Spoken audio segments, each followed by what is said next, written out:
চট্টগ্রামে কাল পর্দা উঠছে ইস্পাহানি চট্টগ্রাম মাস্টার্স টি20 ক্রিকেটের ষষ্ঠ আসর। বিকেলে চট্টগ্রাম জেলা স্টেডিয়ামে এই উপলক্ষে অনুষ্ঠিত হয় ট্রফি উন্মোচন অনুষ্ঠান।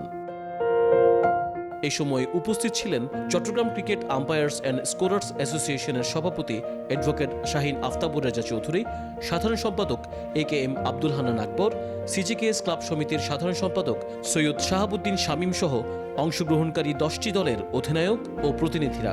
বলা যায় এই আম্পায়ার্স অ্যাসোসিয়েশন এই টুর্নামেন্টের পাইওনিয়ারই বলতে পারেন, এবং আপনি এর মাধ্যমে 20 বছর 25 বছর 30 বছর আগে যারা খেলা ছেড়ে দিয়েছে তাদের সকলের সাথে একটা মিলন মেলার মতো এটা একটা হয়েছে, এবং এই মিলন মেলায় সবাই অনেক বছর পরে একে অন্যের সাথে দেখা করার সুযোগ পেয়েছে। আগামীকাল শুক্রবার সকাল 9টায় চট্টগ্রাম জেলা স্টেডিয়ামে উদ্বোধনী ম্যাচে লড়বে আগ্রাবাদ মাস্টার্স ও চিটাগং মাস্টার্স, এবং দ্বিতীয় ম্যাচে দুপুর 2টায় মুখোমুখি হবে কুল ওয়ারিয়র্স ও চিটাগং লেজেন্ড।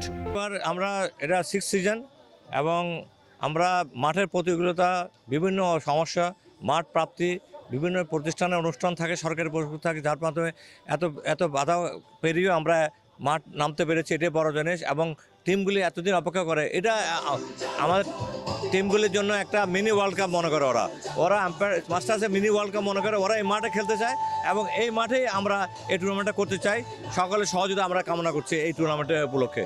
এই আসরে পৃষ্ঠপোষকতা করছে ইস্পাহানি গ্রুপ। এছাড়া টুর্নামেন্টে সহযোগিতা করছে এরিয়াল প্রপার্টিজ লিমিটেড এবং ফিটনেস বার। Tajul Islam, N sports.